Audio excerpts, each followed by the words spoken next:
Eh ben, je m'appelle Mathilde Gros, j'ai 22 ans et je pratique du cyclisme sur piste, plus précisément du sprint, donc c'est vitesse et kérine.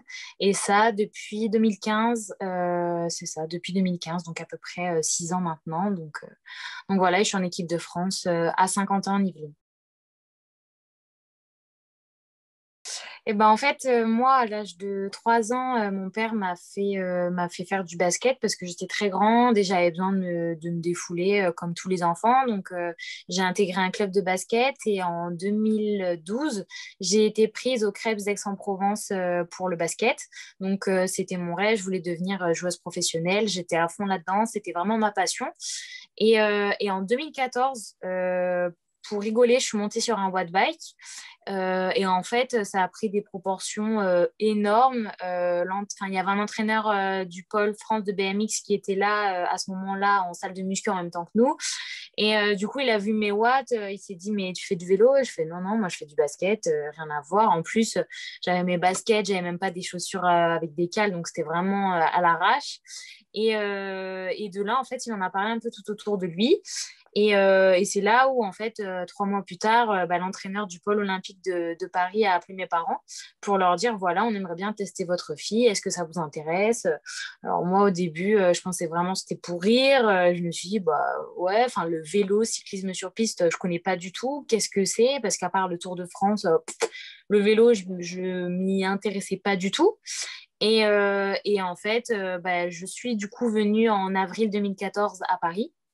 J'ai découvert le cyclisme sur piste, cet univers, et ils m'ont proposé d'intégrer tout de suite à la rentrée de septembre 2014 l'INSEP pour faire du vélo à plein temps. Et du coup, de laisser tomber le basket et Waouh. d'essayer cette porte. Et du coup, quand je suis arrivée, ils m'ont dit, voilà, écoute, notre objectif, c'est Tokyo 2020. C'est vrai que tout de suite, donc moi j'ai intégré l'INSEP, donc j'avais 15 ans, donc j'étais en première, j'ai fait ma première et ma terminale là-bas. J'ai eu mon bac, j'avais fait un bac S à l'époque parce que je voulais devenir professeur de PS comme ma mère. Du coup, j'étais vraiment partie sur un bac S. Et après, j'ai fait une année de STAPS là-bas parce qu'il y avait le STAPS sur place que j'ai validé. Et j'allais partir du coup sur ma deuxième année. Et en fait, l'équipe de France a changé de lieu. Donc, on est parti de l'INSEP, on est venu s'installer à Saint-Quentin-en-Yvelines. J'ai eu cette opportunité de dingue, encore une fois, grâce à la FDJ qui m'ont sponsorisé du coup il y a l'année dernière. En fait, ils ont créé une bourse pour 24 athlètes qui partaient à Tokyo. Et en fait, la FDJ avait un partenariat avec du coup l'EM Lyon et Sciences Po. Et du coup, c'est vrai que c'est super bien parce que eux, c'est 100% distanciel. C'est 100% sur. Enfin, aussi, on peut vraiment. C'est très modulable. En fait, il faut vraiment trouver un juste milieu à tout. Il y en a qui préfèrent ne pas faire d'études à côté parce qu'ils veulent être vraiment dans le sport. Il y en a qui priorisent des fois les études, qui laissent un peu de côté le sport et qui reviennent après. Ça dépend vraiment de chacun, mais moi j'ai trouvé cette balance et c'est un peu, voilà, il y a toujours un peu plus le sport, c'est normal parce que mais je pense qu'il y a à peu près ouais, 70, 30, c'est à peu près comme ça, quoi. Au final, ça a été une année assez compliquée. Les résultats n'étaient pas là au championnat du monde. J'ai pas rapporté de médaille, donc j'étais très déçue. Et on s'était dit avec mon entraîneur, bon Tokyo, je revenais de loin, bon ça va aller, mais ça va être ric-rac quoi. Genre on verra un peu, on va essayer de sauver les meubles. Et en fait, ce report, pour moi, ça a été un peu comme une deuxième chance. Du coup, ça m'a permis en fait de rentrer chez moi pendant 3 mois. Et ça m'a fait énormément de bien et j'ai eu un peu cette deuxième bouffée d'oxygène, mon second souffle un peu. Et du coup, ça m'a permis de repartir sur de très bonnes bases, d'être regonflée à bloc. Donc, je ne sais pas trop comment je serai face aux autres, je ne sais pas trop ce que les autres font aussi. Mais je suis focalisée sur moi et sur mes performances et je vois que c'est toujours un peu mieux. Et donc, je suis contente par rapport à cette progression. Et j'ai pu travailler aussi sur le plan physique, mais aussi mental.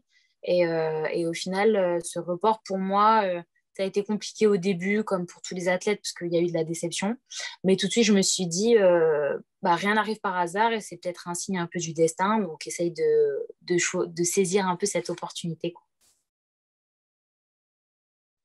Bah déjà, ça a été beaucoup de discussions avec mon entraîneur parce que du coup, c'est vraiment, on est deux un peu et avec tout le staff. Il y a tout le staff derrière nous, le préparateur physique, l'entraîneur, les kinés et tout ça. Voilà, c'est à chaque entraînement, on discute beaucoup, on donne son ressenti, on voit un peu les temps pour savoir bah voilà, si on est dans le vrai ou si on est dans le faux. Celle qui gagnera, ce sera celle qui se sera le plus adaptée, ce sera celle qui aura le plus relativisé et à partir du moment où on est toutes sur la ligne, on a chacune a sa chance, donc on sera toutes très fortes. C'est le but des jeux, mais voilà, ça sera à celle qui en voudra le plus, quoi. En fait, bah, quand il y a eu le confinement, on s'est retrouvés un peu tous en catastrophe à devoir rentrer chez nous. Donc, heureusement, la Fédé nous a prêté du matériel. Enfin, ça a été vraiment une organisation pas possible pour faire descendre des poids de 25, des barres. Enfin, ça a été vraiment, voilà, mais heureusement, enfin, la Fédé a bien géré ça. Et en fait, après ce confinement, tout de suite, là, mon père, il m'a dit, bah, tu vois, il faudrait avoir une salle et vraiment un matériel bah, de pointe parce que bah, avec le Covid, malheureusement, ça peut recommencer. Il peut y avoir des confinements. Enfin voilà, on ne sait pas ce que l'avenir nous réserve. Et c'est là, du coup, on est venu à vous contacter et tout parce que bah, Wattbike, nous, on s'entraîne assez régulièrement dessus déjà à Saint-Quentin. On s'échauffe, on fait des PMA et tout ça. Et c'est vrai qu'on peut faire des sprints, on peut faire de l'endurance, on peut faire de la puissance, on peut faire de la force. Et ça ressemble vraiment un peu à un vélo de sprint. Et à ce moment-là, je me suis dit, non, mais ça, c'est l'outil principal qu'il faudrait vraiment que j'ai chez moi. Il y en a, bah, quand j'étais au basket, c'était les chaussures pour moi le plus important et un ballon. Bah, là, c'était le watt bike, quoi. Donc, c'est pour ça que tout de suite, voilà, je me suis dit, c'est ça mon outil principal de travail. Complètement, complètement, parce que avant chaque entraînement, tout de suite déjà on s'échauffe, on voit un peu les données. Les Pmax pour nous sont très importants et c'est vrai avant chaque grande compète, ça fait toujours plaisir de voir de bonnes données. Et au contraire, si jamais justement les données sont un peu moins bonnes, ça nous permet vraiment de nous réajuster tout au long de la préparation. Moi, vraiment, sur le watt bike, c'est quand on fait des sprints de 5-6 secondes, assez rapides, debout, et ça nous permet de voir notre puissance maximale.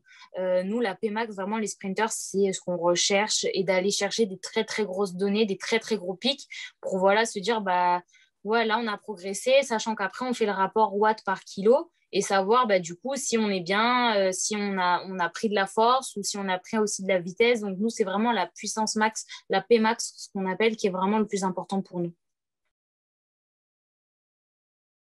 Bah, je crois que moi, ma puissance max, j'ai fait une fois un 1500 tours rond, ça m'est arrivé sur la LOD, mais sur Wattbike, j'ai dû faire ouais, 1480.